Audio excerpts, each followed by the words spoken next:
नहीं जानता। ऐसे लोगों का सम्मान करना अपने आप में बहुत कठिन है। सबसे ज़्यादा कठिन तो यह है कि उनको ढूंढना।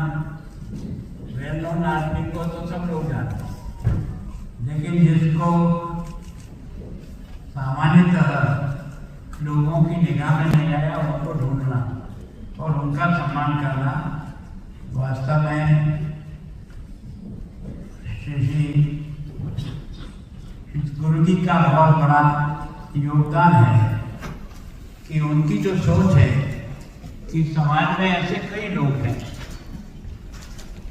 जो एक तरह से मूक सेवा करते हैं, न अपने को कभी बताते हैं, न अपने को कभी प्रदर्शित करने का प्रयास करते हैं, पर अपने कर्तव्य को पूरा करने का जितनी उनका क्षमता है उसका वो उपयोग करते हैं और समाज को एक बहुत बड़ा उपहार के रूप में वो काम देते हैं। ऐसे लोगों का चयन करना भी मैं सोचता हूँ कि गुरु जी की कृपा है कि इस प्रकार का सोच आपके और हमने अब तक जो है ना, जिन्होंने विशेष उपलब्धियां हासिल की है उनका सम्मान करने का काम तो हमने किया, लेकिन जिनके बारे में कोई विशेष जानकारी नहीं है लेकिन जो इस प्रकार के सेवा के काम में लगे रहते हैं उनको ढूंढना और उनका सम्मान करना। जैसा मुझे आपने बताया है आज आप 19 लोगों का सम्मान कर रहे हैं, उसमें से पहले 4 आप ऐसे नौजवान को जिनके जीवन में एक विशेष प्रकार की अनुशासन है, दृढ़ता है, काम करने का जज्बा है, ऐसे नौजवानों को ढूंढ करके आपने सम्मानित करने का है।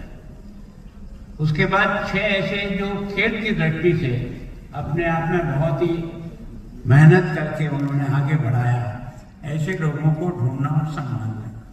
और तीसरी कैटेगरी आपने जो अच्छे व्यवसायी भी हैं और परोपकारी भी हैं, मतलब अपने व्यवसाय के साथ समाज के लोगों का भी जिन्होंने ख्याल रख करके उनको आगे बढ़ाने का प्रयास किया, ऐसे लोगों का सम्मान है।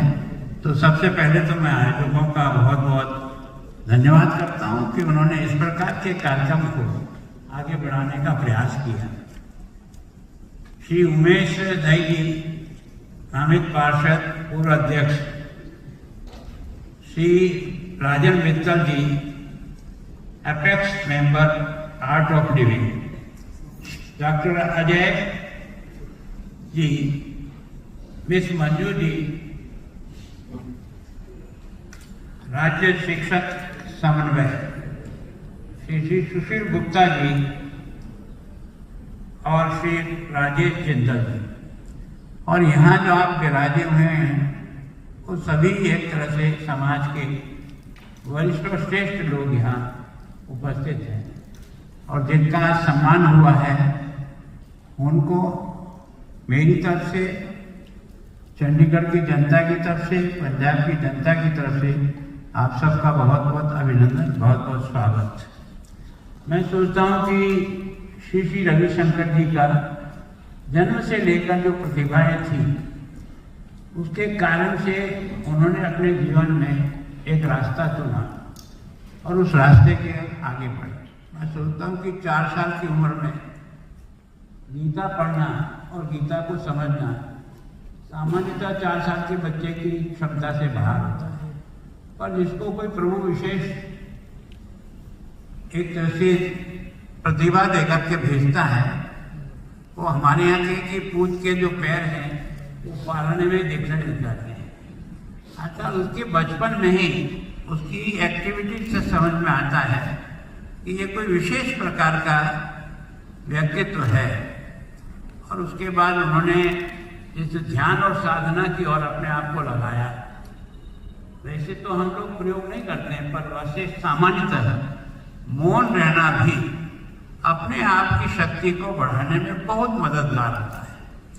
अगर निश्चित समय पर आपका अगर जीवन का तय है कि मैं 1 घंटे, चाहे जब नहीं, चाहे जो भी आपका निश्चित समय है उस समय मौन अगर आप निभा सकें तो आपको स्वयं को महसूस होगा कि हमारी अंदर की जो शक्तियाँ हैं वो बहुत तेजी से आगे बढ़ती हैं। तो वास्तव में ये जो तप है, साधना है, ये जो एक तरह से आदमी अपने आप में खो जाता है, तब जाकर के उसको उपलब्धियां प्राप्त होती है। तो मैं सोचता हूँ ये जो गुरु जी को बचपन में ही ये जो सुदर्शन की जो विधि हाथ लगी है, उसके कारण से उन्होंने देश और दुनिया को अपनी ओर आकर्षित करने का प्रयास किया। मैं सोचता हूँ इस विधि का प्रारंभ उन्होंने जिस बखूबी तरीके से किया, और मैं सोचता हूँ कि देश और दुनिया में लोग आज भी इस प्रकार के ज्ञान के प्यासे हैं। कोई देने वाला व्यक्ति मिलता है तो संपूर्ण दुनिया की मानवता जो है ना, वो उसकी ओर आकर्षित हो जाती है। मैं सोचता हूँ कोई बहुत बड़े बड़े कार्यक्रम और बड़े बड़े उसके कारण से नहीं, पर चित्त की शांति, मन की शांति और अपने अंतर जो है ना, एक तरह से उसमें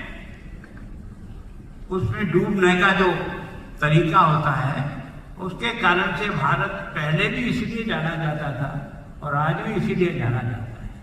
भारत को किसी चक्रवर्ती सम्राट के कारण से दुनिया ने नहीं माना, हमने माना हुआ चक्रवर्ती सम्राट। दुनिया ने अगर हमारे किसी को माना है तो उसकी ज्ञान साधना तब और उसके उस अंतर ज्ञान की उपलब्धि के कारण से उसको माना। अगर मैं सोचता हूँ कि वास्तव में ये एक साधना का विषय है, पर गुरु जी का उपकार जो है ना, वो संपूर्ण मानवता है। एक व्यक्ति के जीवन से कितने व्यक्तियों के जीवन को सुधारा जा सकता है, इसका कोई उदाहरण है तो श्री श्री रविशंकर जी। तो वास्तव में ये जो प्रकटन था, अब उसके कारण से केवल और केवल उनका नाम नहीं हुआ, तो भारत की उस आध्यात्मिक शक्ति का भी दुनिया के लोगों ने माना कि भारत में कोई न कोई चमत्कार है इस प्रकार से कि व्यक्ति अपने आप को इतना पारंगत कर लेता है, इतना एक तरह से अपने आप को साध लेता है कि फिर उसकी वाणी जो है ना, वो मंत्र बन जाता है। मैं सोचता हूँ ये जो साधना है इतने समय में, मैंने श्री श्री रविशंकर जी को बहुत वर्षों में बहुत बार सुना है। मैं सोचता हूँ मैं विद्यार्थी परिषद का कार्यकर्ता रहा हूँ और विद्यार्थी परिषद के कई अधिवेशन में उनका एक तरह से ज्ञान हम सब लोगों को प्राप्त हुआ है। तो मैं सोचता हूँ कि कुछ लोग अपने तर्क के द्वारा समझाने का प्रयास करते हैं, पर वो अपनी इतनी सरल भाषा से समझाने का प्रयास करते हैं, इसमें किसी भी प्रकार का भाषा का आडंबर नहीं है। ऐसा लगता है कि भाषा जैसे कि आप और मैं बोल रहे हैं, उस भाषा में समझाने का प्रयास करते हैं। बाकी तो कई बार क्या है कि व्यक्ति अपनी भाषा के कारण से बहुत प्रभावित हो जाता है, लेकिन मैं सोचता हूँ सरल भाषा में अपनी आत्मा को भाषा के साथ उड़ेलने का प्रयास करते हैं, उसके कारण से वो लोगों के दिलों को छूते हैं। तो वास्तव में ये जो आज अब की बार उनका 70वां वर्ष है और इस सारी साधना में लगे हुए 45 वर्ष पूरे हो। तो मैं सोचता हूँ कि इस लंबी यात्रा में कई बार मैंने मंच को भी साथ बैठने का मौका मिला, तो वास्तव में ऐसा लगता था कि किसी व्यक्ति के केवल दर्शन मात्र से भी अंदर मन को बहुत संतुष्टि की प्राप्ति होती है। वो केवल और केवल उनकी उस साधना का ही परिणाम जो चेहरे पर दिखाई देता है, उसका लाभ मिलता है। तो हमारे यहाँ ये जो है ना, जैसे योग हैं और इन सारी प्रकार की क्रियाओं के कारण से हमारे सब जितने भी ऋषि हुए हैं, जितने भी इस प्रकार के समाज के उद्धारक हुए हैं, उन्होंने अपने आप को पहले तराशने का प्रयास किया। पहले उन्होंने अर्जित किया, फिर उसको विसर्जित किया।